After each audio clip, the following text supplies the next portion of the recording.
Welcome to Artistic Adventures. Today's adventure, we're going to be creating a doll's steampunk parasol to go with the steampunk outfit we're currently creating. Let's get started. I needed a base for my umbrella that had the umbrella mechanism so I didn't have to recreate that. So I'm using everybody's favorite tropical drink umbrella. Yep, they're cute little things and they actually work like an umbrella. So it's a good base, although it's a little smaller than I like. But I started by painting it black, one of these black with some acrylic black paint, and then I let that dry. And then what I'm going to do to make it a little bit bigger is use some pretty stiff organza and glue it on top of it. So I've got my circle of organza with a little hole in the middle. And what I'm going to do now is glue some black lace around the edge. I get scraps of lace and fabric from different sources. I have a really great friend who supplies me with some lace that she doesn't use in her business. And then I also get some from Etsy.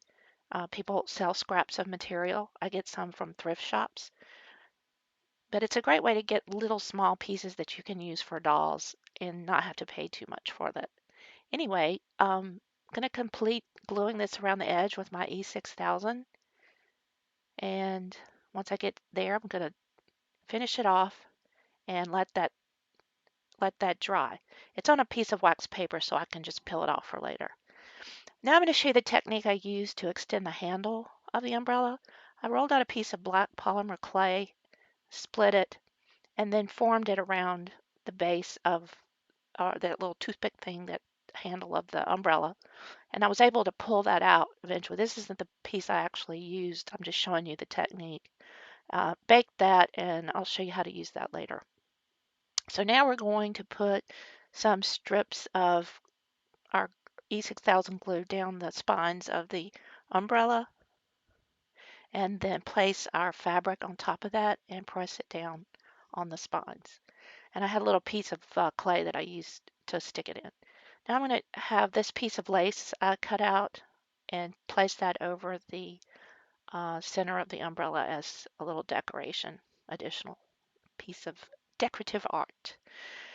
Now after that dries, we can attach the handle. This has been baked and it has a hole in it, so I'm going to put a little glue on that toothpick handle and just stick it right on there. And now I can decorate it. To do that, I'm using a little thin piece of wire that I'm wrapping around it. Lots of wire and gears and metal things and steampunk, so I thought that would be appropriate. And the end I just curled around to make a little decorative swirl. And I did put a little piece of glue to hold that in place. That's how the end of our umbrella looks. Now you can fold down the fabric part and use a piece of decorative ribbon to tie in a bow for the finishing look of the umbrella. And I think that turned out really well. It's certainly a lot bigger than the small umbrella that we began with. And it's got some decorative elements that are unusual and interesting, which is always good for steampunk.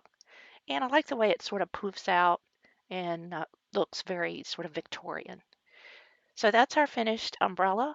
I hope you enjoyed this video. If you did, please like it. But we have more steampunk coming up.